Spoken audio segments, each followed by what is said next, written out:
Što sam duže u Siraču, sve više sam impresioniran. Gradić od jedva 1600 stanovnika ima neviđenih čudesa.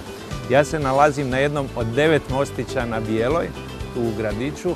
Iza mene je pravi mali otočić. Ovdje je brana koja je vodila kanal do Mlinice. Najrazličitijih čudesa ima u Siraču, a prvi put je zabilježen još u 13. stoljeću na jednoj zemljopisnoj karti. I tad je bila utvrda koji su i danas sačuvani ostaci, tamo su stolovali templari, gdje se templari pojave, razna čudesa se događaju sve do današnjih dana.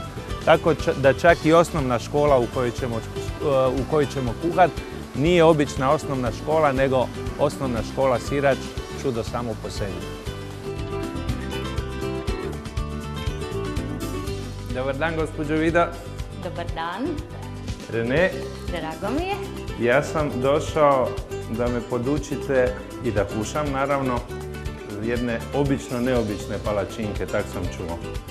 Uzet ću 4 jaja.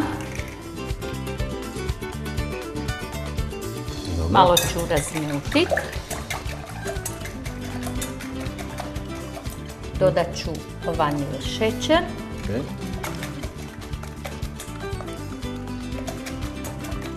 Dodat ću par kapi. Šljivovice? Šljivovice, naravno. I to od ove žute šljive. Baš se osjeti. Miješam pola, pola oštro, pola glatko brašno. Da. Stavit ću 4 deci mlijeka. Mlijeko hladno, mlako? Mlijeko hladno. Da li je uputno da odleži ili se može odmah?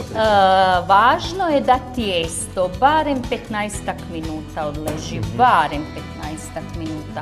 I dodat ću vodu.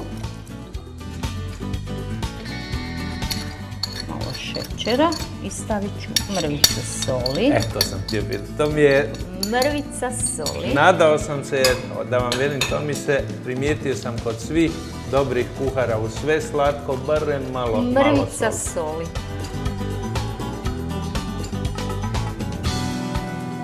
Nisam vidio koliko vam je u šeflji grabači bilo. Malo. Pola, nije ni pola. Možda bi još manje trebalo. Kad bi ja to znao.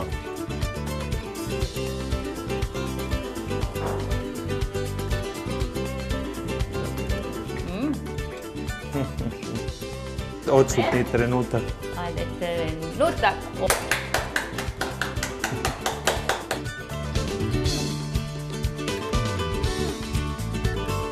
Ako sam dobro shvatio, ideja je bila da djeca neposredno vide ozbiljne, što bi rekli, umjetnike od formata i da imaju neposredan odnos prema umjetnosti. Najviše zasluga za tu ideju ima gospodin Križ Florijan, koji je ovdje u ovoj osnovnoj školi predavao likovni odgoj. I on je tako htio kao likovnjak da skupi jedan broj slika i na kraju je to došlo do jedne cijele galerije. I obične palačinke su kod vas bilja neobične, jedinstvene. Pa jesu, malo rakije i malo domaće one šljive žute. Mi zovemo žumanica i to je jedna posebnost. Fantazija, umjetnost.